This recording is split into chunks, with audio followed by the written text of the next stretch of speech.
So we're still going on about these things, it would seem. We discussed this in Tampa back at the beginning of this new year. It's 2026, May 20th, 2026. Now we're delving in a little deeper because we're seeing a little bit more on the table, and more coming to light. Well, what we said in Tampa was, man, you gotta make it like Top Gun as much as possible. The movie, you know what I mean? I don't know why the North Koreans fight. I don't know why the Russians fight. I don't know what their motivation is.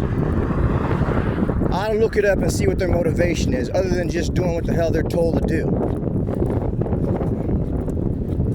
Now, you make that damn thing like it's Top Gun, you know what I mean? Like you go out there, you work hard, and then you go and you get you some play hard time, you know?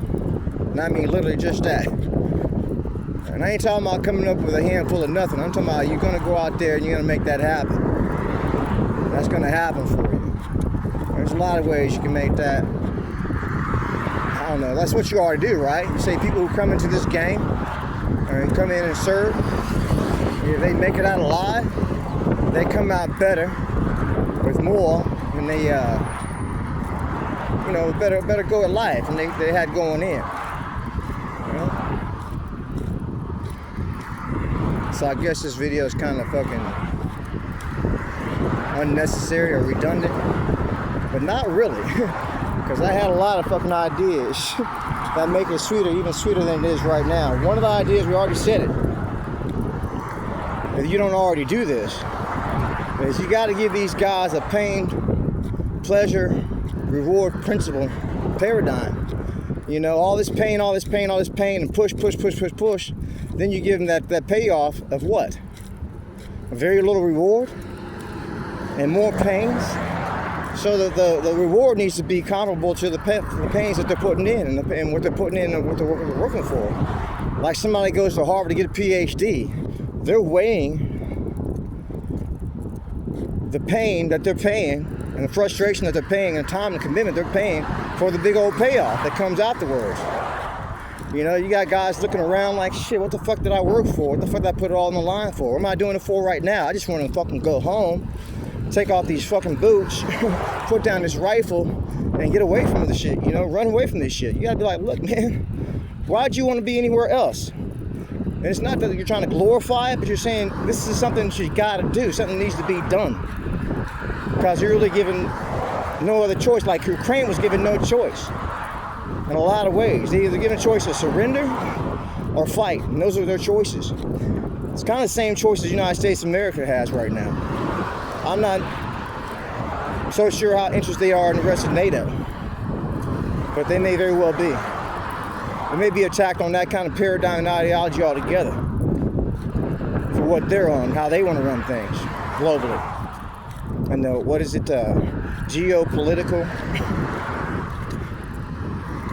dynamic. But yeah, you sweeten that pot, man. You tell me. You get me in there. You find out what is my aptitude. You give me the test like you give a test. You can find out what my aptitude is. And you give me a package. Hey, look, do you want package A, B, or C? 1, 2, or 3? Because if you do fucking, if you give us the GPA, or let's relate it to a core, let's relate it to a GPA, the grade point average.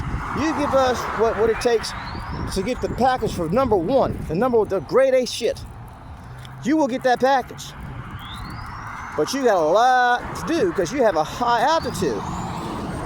You know, shit like that. And guys like, well, you know what? I'm gonna bring in a good 2 or a 3. Well, that works too. Maybe one day he's gonna come around and give you a 1 and get everything that comes with that, with his package. Or is that too much like fucking making an otherwise unsavory situation a lot more savory for those who really don't want to fucking do this shit? You know how many guys would rather be there, putting in all they've got, you know, than to be here doing what the hell they're doing in America right now? Especially if you have no other fucking choice but to fight any fucking way,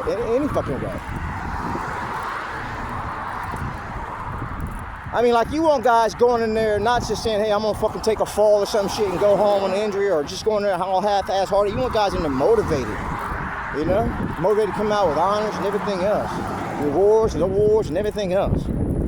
So, like I said, I don't know what the motivation is for those motherfuckers over there in North Korea and what it is for the ones in Russia, but evidently just the situation or state of having freedom and autonomy and being your own country and nation is enough for the fucking Ukrainians to hold out all this time. Maybe they got a lot of pride on the line as well. If they give in right now to defeat, what does that mean for them? Especially when they have enough fight left in them.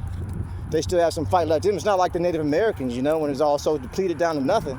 It didn't even make sense any fucking more. It's just all out fucking Geronimo, you know? Just jump off this fucking mountain with shits and giggles. That's all the fuck we're gonna do. Yeah, that'd be about all. So you make that pot sweet, and I'll be one of the first ones over there signing up.